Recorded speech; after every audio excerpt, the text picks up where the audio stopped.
What's up, everybody? Welcome back to another episode of the e-commerce influence podcast.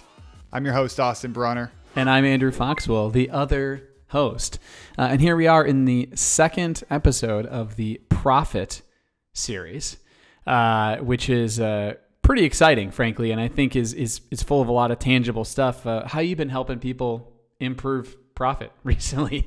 What's been going on with your mind? How you been thinking about this? Yeah, man. So this episode, the previous episode, if you guys haven't gone into it, is all about the roadmap for creating a more profitable and fulfilling business. This episode, we're going to be talking about specific tactics and tactics specifically around average order value. So how have we been helping people with average order value? There's a bunch of different ways. And I've got a list, I wrote about 12 things down here. I know you've got a list as well about things we've seen that kind of like there's two sides of it, right? There's the strategy and then there's the tactics.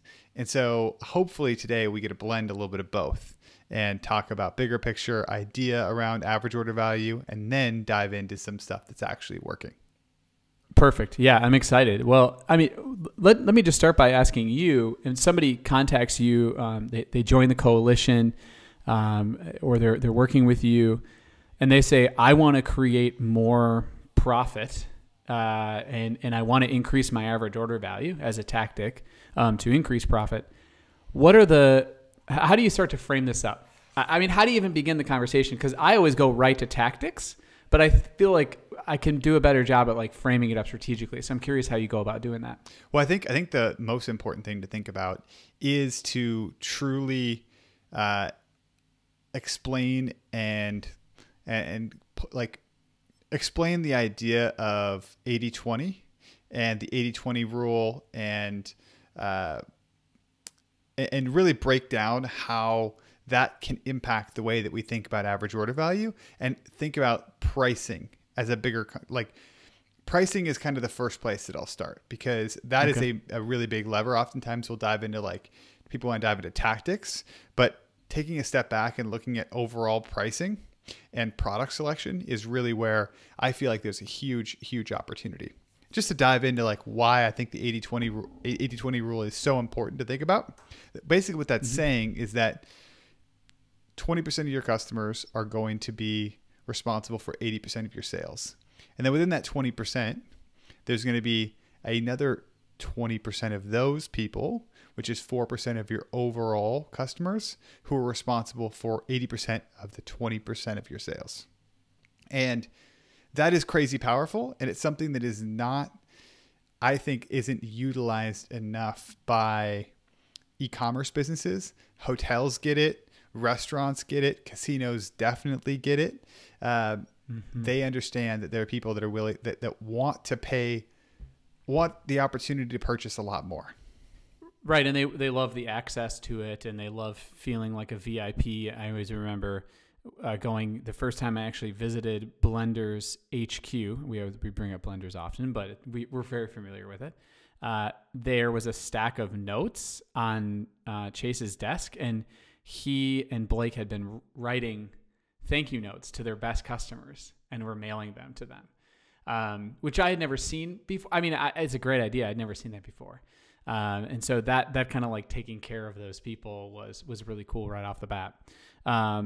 So that when you say people, it's not paid attention to enough, is it that people, do you think people just get an e-commerce business going and they they see orders through the door and that's exciting and they're not necessarily thinking about how do we take care of those people, or they don't start with that DNA quickly or enough, like, if people are going to order more than $300 worth of stuff over a 6-month period, that's how we're going to define it. Like, is it an ill definition, or where do people get lost there? Well, I think a lot of it has to do with coming up with like a killer product, right? Because a lot of times the companies that you and I work with, they reach out because they found a killer product and they're able to sell that on usually paid social or Google Shopping. And so because of that, let's say they have just like 1 or 2 products that are selling really, really well. They don't have the pricing structure or the the product catalog to tap into all the different desires and needs that people have. And so you end up leaving a lot on the table because you don't have, the great example in Perry Marshall's book, the 80/20 marketing. He talks about Starbucks has a $2,700 espresso machine that you can purchase from their website, but you can also buy $5 cup of coffee. You can buy espresso machines at Starbucks, right? So you can go in and you could buy a $5 cup or a $3 cup, and then also buy a $2,700 espresso machine, because there is that person who's going to be doing that. And that's where a lot of times people leave money on the table. I think about this deliberately with my pricing structure in my business. Lowest price product, $79. Highest price product, $12,500. And it goes up all the way from $79 to $12,500, because I'm thinking about, as a strategy, the fact that I have a smaller group of people who want a lot more access and a lot more hands-on, and then there's a larger group of people who just are joining it at a lower level, and that's a strategy. The $12,500. That's the date. That's the date night with you. That's that product. That's the date night with Awesome product, right? Basically, it's like 2 days we fly in and work together, right? Oh yeah, that's right. It's a workshop product. Yeah. Yeah, that's right. Yeah. Which is an incredible offering. I mean, everybody that's been through one of those with you always comes out on the other end and, oh man, they're just so jacked up. It's like so many things that they've implemented, and anyway, that's very exciting. So back to the topic of increasing average order value. Let's get into tactics a little bit. Yeah. What are the first things when, somebody's like, I want to increase my average order value, which in turn increases profit? What are the first things that come to your mind that you are going to maybe recommend or strategically look at? I mean, very simple. One, just a very quick one, is just raising your prices. I'll give you an example from a client I worked with last month.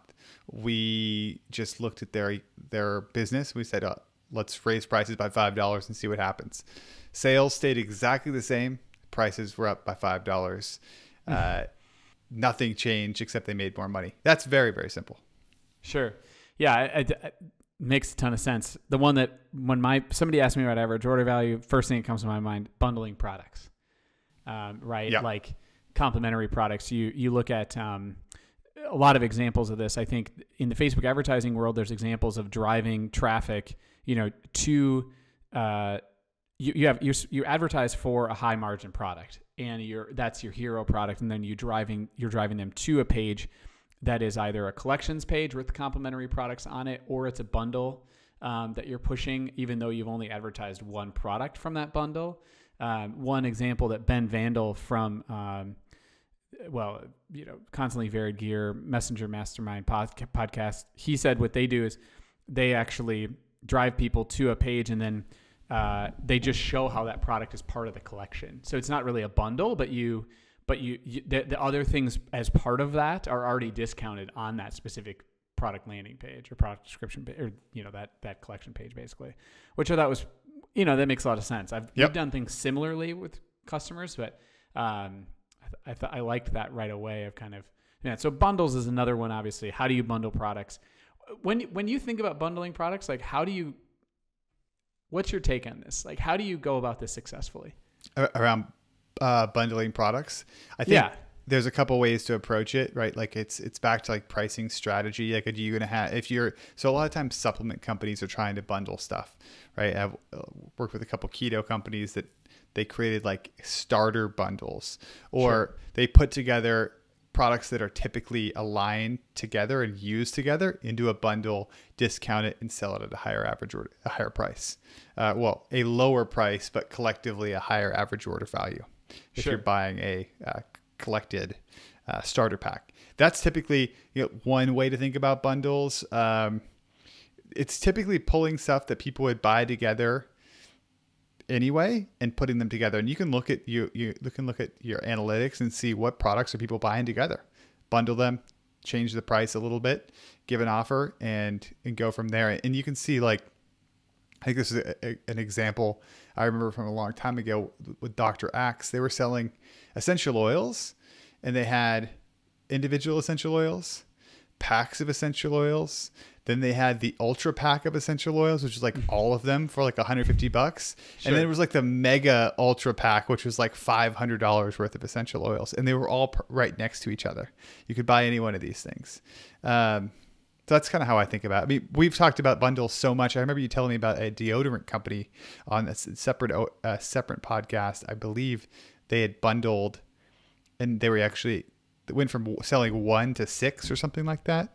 Is that ring a bell? I mean, they had to. From a margin standpoint, they had to bundle them basically, and they gave people product selection. And the thing that they did that was really smart that Florian Litters actually brought up too, that he does a lot in Germany, is you create a bundle for new customers only. So it's a good idea. It's like an intro pack type thing, which is great, right? It's discounted. It gives people an introduction to you. It raises it off the bat. It's a good, because you can then have a nice tree or spider web of so many different things off of that. Yeah. Then you have a good email flow. You have a kind of a way that you're going to follow up with people that have purchased that specific thing. So that's another one. One tactical thing too that you can do to increase average order value that's very common is within dynamic product ads, which are the ones that are dependent on a catalog within Facebook. You can go into what's called product sets, and within your catalog, and you can create product sets of only like products over a certain amount of money. Which is pretty cool. So cool. That's another thing that you can do that you could use in what's called broad match, like a prospecting dynamic product ad, and you could use it in remarketing. So you're only remarketing. So this one, a famous example of dynamic product ads gone wrong with no refining is one time I had a client that wanted to hire us, and I went and clicked around their site and whatever. And the first thing I was served was a dynamic product ad of gift cards at $1, $5, $10, and $50 values, and it was just like a really bad like JPEG image of like a gift card, and I was like, okay, so no one's ever looked at your catalog clearly, but product sets and the refining of that is a really good tactic. I think those are all super solid. One other one that comes to mind right away is looking at your free shipping threshold, right, and adjusting absolutely. that. So let's say you have a free shipping threshold. Well, let's say you have an average order value of $100, for example, and you want to boost your average order value. I would look at adjusting my free shipping threshold to like 25, 30% higher than whatever your average order value is right now, because it gives people an incentive to be able to get to that and boost up average order value. And then if you add a progress bar, right, during checkout, kind of showing how close people are to free shipping, that's a good relatively simple tactic. I feel like the progress bar thing is really interesting. Like how much I mean, I certainly, if I'm on a site, and I was on the site the other day for Sunday Lawn Care. Okay. And which is like super interesting company, but if you've not gone through their flow, it's totally worth it. It's very good. As a side note, one thing that they do, not related to average order value, but ultimately probably is they have you put in your address, and then they like say they're analyzing, and that's the landing page. It says it's analyzing a plan for you based on satellite data, and then you have to put in your email to get the plan. Smart. And which is like probably the same plan for every household in America, basically, but it did feel more personal, which I thought was cool. But I was on there, and it had a progress bar. I was adding certain like sprays and fertilizers, natural, obviously I'm a hippie, to my cart. And it said like, if I added another one, I would get a whole 6 months free of this, which is like, it was like this crazy thing that I was like, this is awesome. I was like, maybe I'll do this, cause it was so like, it was $100 and some, and it was like another $40, and I was going to get like another $100 worth of value out of it. And I was like, I don't know, it seems like a really good deal. Kettle Fire just did something similar to that. I noticed on their website, they coded something in where if you, and I'm bringing it up in front of me here, so I can, this is like freaking awesome.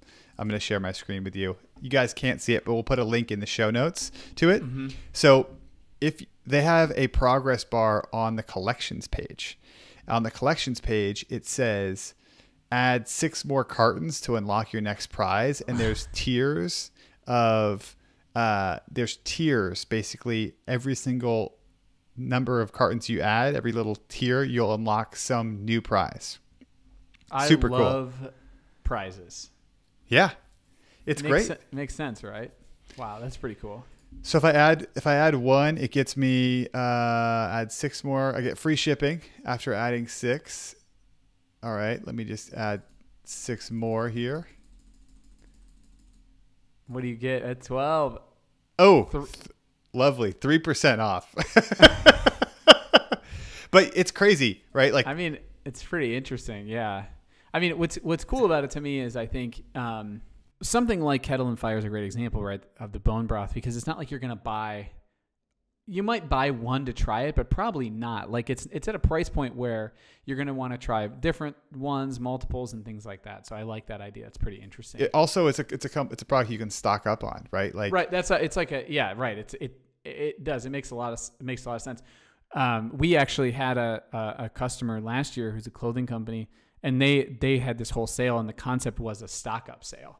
Yeah. And that made a ton of sense in terms of increasing average order value.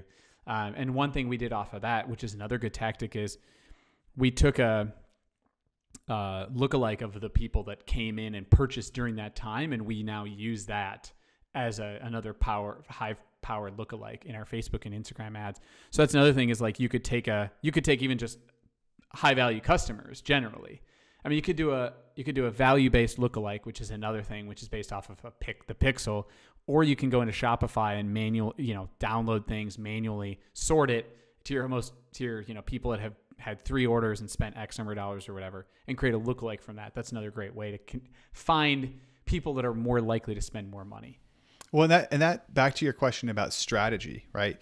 That is a strategy. It's going up, like it's targeting products for your best customers and creating products for your best customers, and understanding that that is a deliberate strategy if you're trying to go kind of like up market with what you're doing. I think that's also back to your question of like how to get started when thinking about average order value. It's like embrace the 80-20, look at products you can create for your best customers. What are they purchasing, and thinking about them and trying to attract more of those people, doing exactly what you're saying. If you just do more of your advertising to your best type of customers, lookalikes like them, that's going to help boost average order value. And again, you may not get as much volume, but you may have a lot better customers. And that typically, customers that spend more typically also complain less. Right. And so they're a better customer. Yeah. I mean, that's why the free trial tripwire offer type stuff can lead to a lot of challenging customers. Yeah, right. Because they're just there for the freebie. One that's really popular too is upsells at checkout. Yeah. And there's a lot of software for this. I'd be curious of your take on the products of which ones you think really help. And then I'd be curious of what are kind of ways to think about complementary products in the cart, and how do you kind of conceptualize that? Yep. So I was like preparing for this, so I got a couple of really good examples. One, I'll give a shout out again to Mark Aruda, Constantly Varied Gear, because he's on the forefront of a lot of this stuff. Oh yeah. But so let's start with upsells and cross sells, right? And oftentimes people bundle them in the exact same thing and think of them the exact same thing, but they're different, right? Yeah. And really, depending on your product, often almost everybody's going to have an option for a cross sell. Let's start with cross sell specifically, because I think that Mark and Constantly Varied Gear, they do an incredible job with their cross sells. I went through cross sells, just for me, making sure that we're on the same vernacular. Cross sells are buying something from one collection and selling another part of that collection to that person. Yes. That's a cross sell. That's a cross sell. Right. Okay. I just want to make sure, because honestly, I didn't know that until about maybe a year and a half ago. So that's why I bring that up. It's a great thing to clarify, because there's a lot of confusion. I'm buying, in this example at Constantly Varied Gear, buying camo leggings and also being sold a pair of black leggings. That's a cross sell. Correct. Right. Versus an upsell, which would be like you buy one thing and you buy something more expensive. Exactly. You upgrade it, like buy a supplement and then you add another supplement on top of that for a, like, hey, check out now and you can get another one thrown in for free if you buy something else, something like that. Sure. That's known as the double sub. Double sub. Yeah. If I could have a podcast purely focused around coming up with nicknames for stuff, like that would be a big, I'd do that probably. I love nickname games. Yeah. Exactly. But go ahead on Mark. Yeah. So what they do, which I thought was really interesting, is you add one product, you add, let's say, the camo leggings, boom, bold upsell happens right away, and you're hit with their best-selling products. So you add one, and then you're given a choice of like 3 of their top-selling products in your size. That's right away. If you say, I take it, you'll add one to your cart. Then the cart drawer slides out. And in Shopify Plus, one thing that's incredible is the ability, Shopify Plus and any custom cart, you can modify that cart drawer, a slide out cart drawer. And so they have a slide out cart drawer that comes out. And on top of that, the first thing before you see what's in your cart, they have a $29.99 workout manual, digital guide that's for workouts. And their audience is like CrossFitters, CrossFit women. And so they're selling a work from home or a workout kind of guide that's, again, the margin on a digital product is incredible. So you don't need that many people to take the $29.99 guide. But if they do, you've cross-sold first popular products, then a digital product. And that's before you even get to the actual checkout page. So both of those are pre-purchase. And if you think about taking both of those, that's like doubling average order value, almost tripling it based on the amount that you're adding. So that's kind of on the front end. And then you think about what people can do on the back end with something like Cart Hook or one-click upsell. You can upsell again some sort of a product after people make a purchase. The digital product idea is super interesting. I think that any sort of offer at checkout is, if it's done right, it's honestly always interesting, in my opinion, even as a consumer. And the impact of that is so huge. I mean, we've talked about subscription is another way, obviously, to increase, average order value, generally lifetime value, which is, we're going to talk about lifetime value in another episode of how to increase that. But when you're that close to purchase, like anything that is even mildly attractive, you're like, that's interesting. I didn't know. Because a lot of times, and I think Kurt Elster said this, probably was Kurt. I was listening to a podcast of his and he was talking about how people do look around, but not really. Like browsing is common, but it's not like an average browsing session is not that, it depends on the site. It depends on the person and the vertical, of course, but it's not like a long time, I mean, unless you're like at most, maybe like 10 minutes. I don't know. It's not that long. And so his point was, if you suggest things to people, that's going to be more powerful because they don't have to do the work. Oh, 100%. And also, let's be real. Most websites suck. So it's hard to navigate. Oh, it's terrible. So you're going in, and as a business owner, you're so close to your own website. It's really hard to be impartial about it. And so, yes, it's very, very, very valuable to deliver products that are relevant to people at the point of checkout because like you said, they may not have seen it at all, which is very, very common. At Takova's Boots, a client I worked with for a while, we were talking about this sort of a thing, and they installed a cart checkout right in the drawer. If you buy a pair of boots, you can add the matching belt right there. Boom, you click it and add it right in the drawer. And it's hard to find the matching belt to your boots. You may not even think about that, but when you see it and it's like, oh wow, I can just add the exact same leather as a belt. Boom, it's very, very easy and simple. Yeah, that's a great idea. Yeah. Anything to say about that? Otherwise, I'm going to move on to a couple more tactics. Well, let's talk about upsells real quick.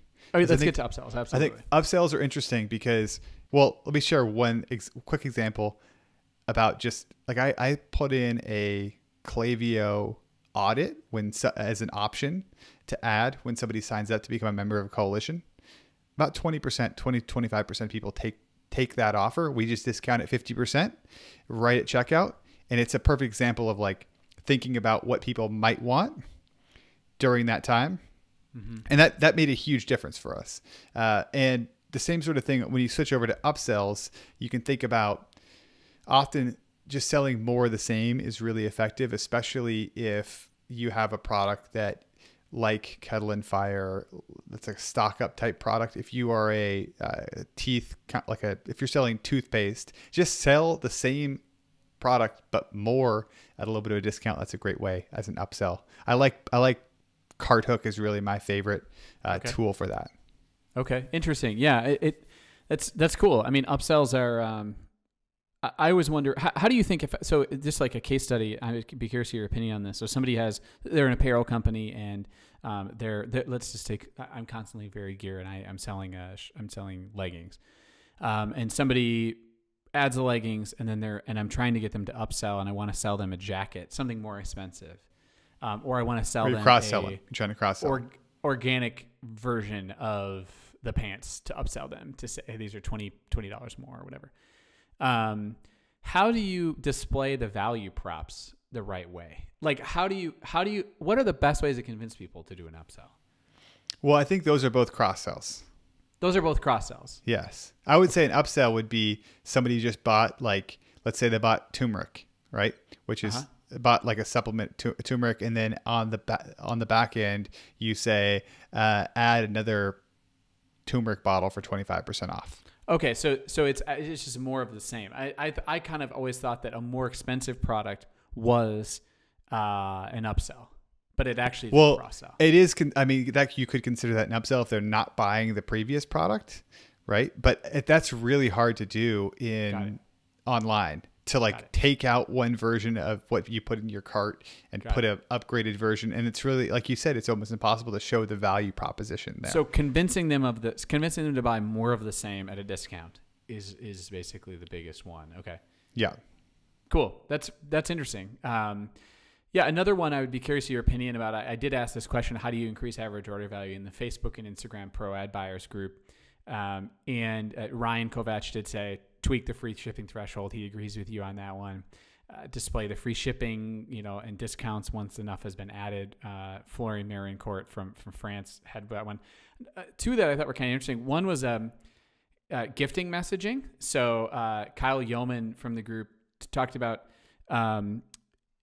Basically somebody adds something to cart and then it's like gift this to a friend. So it's buy one for yourself, buy one for a friend. Smart. Which I thought was really interesting. I don't know how to tactically do that. I have seen that, but I hadn't it makes sense. I hadn't considered that part of raising average order value. I've seen that a number of times.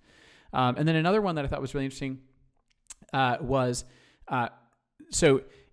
instead of remarketing the same product, a lot of times we have they look at a product and we advertise for that product. You advertise for a bundle or, the set in remarketing versus just the product. Smart. Which I thought, both of those ideas seem smart, good ideas. Have you seen those before?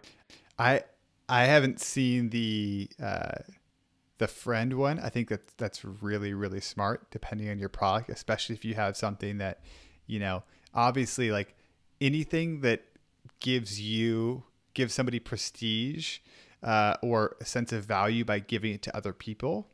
Like that is a really great product for that. I think of like Christian Planner, our friend Victor. That is a perfect example of somebody who could easily do that. You buy one for yourself, buy one for somebody else. Right. Yeah. And I do want to just give credit on the idea of the retargeting with bundles. Dylan Carpenter came up with that idea. I always make sure to credit those people that gave me the brilliance. So in terms of what else you got in terms of average order value? Monogramming services. So, oh my God, I've never thought of this, but my God, how many times do you remember the days of, what was it? LL Bean? LL Bean. They're like the king of this, right? Of the monogramming stuff. Yeah. It's a great option, just like something small that you can add and that people actually want. Not everyone's going to take it, but when they do, it's a high margin product for you if you can work that out. Yeah, interesting. You know, you've seen people do priority processing, which is all it is like, hey, if you add a couple of dollars, we'll take this one and put yours on the top of the shipping. We'll basically put yours out first. Yeah. If that makes sense. I think using a quiz funnel is another way that kind of helps people find. So basically what you do is when you ask people a couple of questions about what they're actually looking for and then deliver that product and maybe deliver it in somewhat of a bundle, people are more invested and they think that they found the product that is more likely like for them. So it's basically just you ask questions and then deliver a bundle at the end that actually makes sense. Like, again, every one of these quote unquote tactics, it's very important that they actually have to be good for the customer. And, you know, that's really, really important, especially when you think about buying tea. It's a good example of somebody who's going to like buy loose leaf tea. They might not have all the products that they need to successfully brew loose leaf tea. So during that time, you might have to ask them in the quiz, like, do you have all of the stuff that you need to have success? Or like matcha. I drink a lot of matcha. You need to have like a little bowl and like a little stirrer to make it actually good. And so you need to figure that out in the quiz and then give people those products.